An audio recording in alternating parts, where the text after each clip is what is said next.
Now, this is not the main event that the people wanted, right? On paper, like it was like, okay, this should be a fun matchup. When you saw it, I was like, this is a snoozer, brother. I love it. It was very technical. Like it was for me, I enjoyed the technical back and forth. The ability for Sean Strickland to just sit there, engage, use his jab all day long, basically win the fight on jabs and be able to just Teddy Atlas said it best. Like Strickland just is like this far away, and folks who are just listening, I'm just putting up just my two fingers together. Like he's this far away from Jack Hermansson's jab every time. He's just right out of range, boop boop, right out of range. Like he's not getting hit like that. You know what I'm saying? And let's prove it because at least that's how it seemed to me. But if we look at it, okay.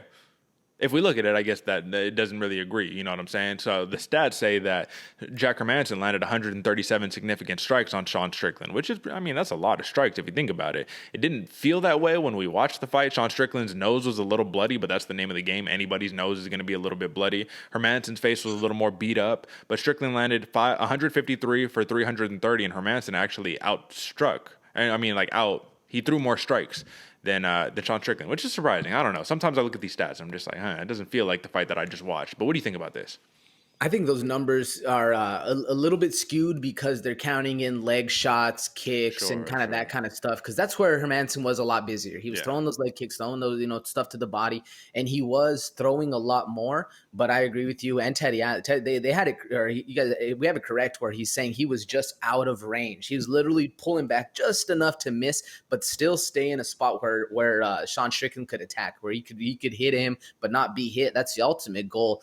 It's just the problem is when your opponent's throwing a bunch of leg kicks, calf kicks, and stuff that you're checking, they still count it as a strike, even though you're checking it, even though you're defending it. Like it's they don't count it as a parity, So it's a weird. These numbers can get a little bit skewed, but I think I agree with you. You're right there. I mean, let's look at the landed by target. 16%, only 16% to the head for Jack Hermansson, 81% to the head for Sean Strickland, 37% to the legs for Hermansson, only 2% to the legs for Sean Strickland. So it's interesting. And when we're looking at in terms of like each round, Sean Strickland outstruck Jack Hermansson in 3 of the 5 rounds, you know what I mean? So it looks like in round 1, in round 2, in round 5. Round 3 and round 4 went to Jack Hermansson in terms of the ability to outstrike him, I believe.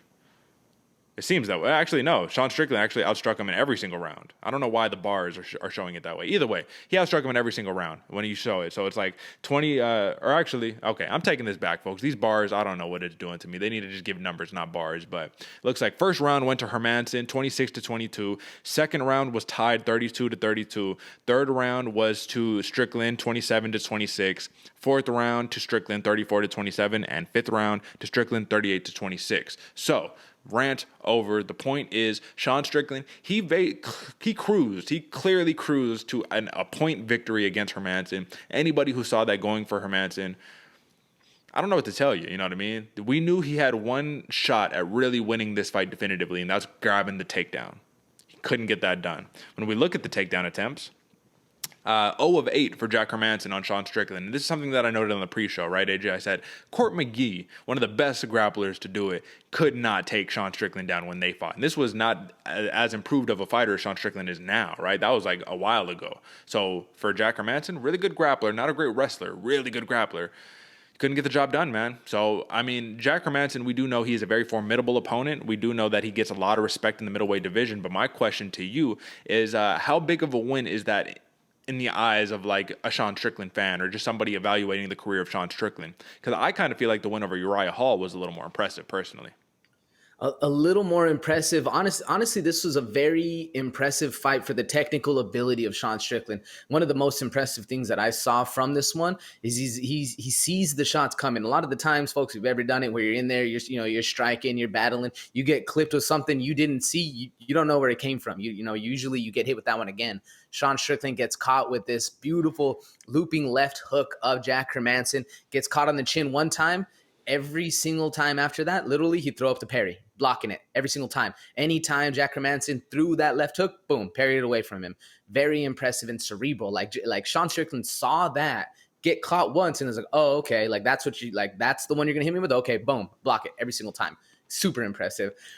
The unfortunate thing, though, was it an impressive victory overall? Was it a fun fight, a big, a crowd pleaser? Not necessarily, but for a technical striker, this is one of those like, man, I can see his face. Stephen Thompson. Thank you, There we Stephen go. Thompson. Where a You're very welcome. point-esque fight where you're doing what you're supposed to do, but it's not that fun, Yeah. unfortunately. So it's maybe not a big win because I agree with you. I think the Uriah Hall win was a lot bigger. It was a lot more entertaining, and that's kind of the fighter we want to see. But from a technical aspect, seeing what Sean Strickland was doing and how he was doing it, very impressive win. Yeah, absolutely. At the end of the day, he criticized his own performance. He says, I fought like a pansy, you know what I mean? He's like, I didn't bring it. I kind of cruised. It was like a sparring match to me, and I let the suits get in my head because he said, why risk getting knocked out when I could potentially get a title shot next? So he's in that line. Maybe not next, but maybe the fight after next. He's indefinitely there, you know what I mean? Especially if any injury happens to the winner of Cannonier versus Brunson, you know Strickland's stepping in right there. But that's the thing, man. You know what I mean? When you're thinking, right? In his head, in the back of his head, he's all like, bro, I could have a title shot. Let's stay safe. Let's play it safe. But he criticized himself and he says he learned from it and he's not going to fight that way anymore. We'll see if that's the case. Either way, this was a really big win by Sean Strickland. The in and out style of Jack Hermansson, that irky jerky, you know, it could work against a lot of guys. I think Sean Strickland, he has the best defense in the middleweight division statistically. We're not just saying that, like statistically, in the history of the middleweight division, he gets hit the least. And I know these stats don't necessarily prove that, getting hit 137 times, but I think we're more talking about like those head strikes, the elusiveness. I mean, like I said, Jack Hermansson lands 137 significant strikes, only 16% to the head. So it goes to show how hard it is to hit Sean Strickland flush in his face. Little bloody nose, not too bad. Big win for Sean Strickland, still undefeated in the middleweight division.